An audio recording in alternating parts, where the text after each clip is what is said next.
రేవంత్ అన్న టీడీపీ నుండి కాంగ్రెస్కి వచ్చి పీసీసీ అయ్యి కాంగ్రెస్ అధికారం తీసుకొచ్చిన జెడ్పీటీసీ స్థాయి నుండి ముఖ్యమంత్రికి ఎదిగినా అంటే ఒకసారి మంత్రి అయితే తెలుస్తుంది కదా అసలు ఎట్లా నడపాలి, ఏం కథ ప్రభుత్వాన్ని, ఏ విధంగా ముంగడు పోవాలి, గాడిలో ఎట్లా పెట్టాలి మంత్రులను, ఇదంతా నడుస్తుంది. రేవంత్ రెడ్డికి ఎట్లా తెలుస్తుంది లేకపోతే? కానీ హైకమాండ్ సీరియస్ ఉన్నారు. రేవంత్ రెడ్డిని ప్రతి క్వశ్చన్ అడగబోతున్నారట.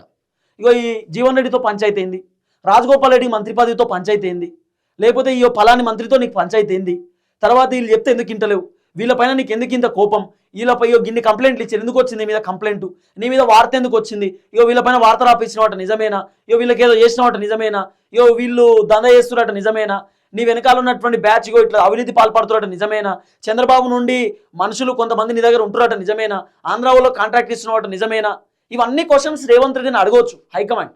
రేవంత్ రెడ్డి ఖచ్చితంగా సమాధానం చెప్పాలి. ఢిల్లీ హైకమాండ్ ఎట్లా చెప్తే అట్లా. రేవంత్ అనే ఓనర్ కాదు, ఎంప్లాయీ. కాంగ్రెస్కి ఆయన ఒక ఎంప్లాయీకి అంతే. ఆయన తీసేస్తే వెళ్ళిపోవాలి రేవంత్ అన్న.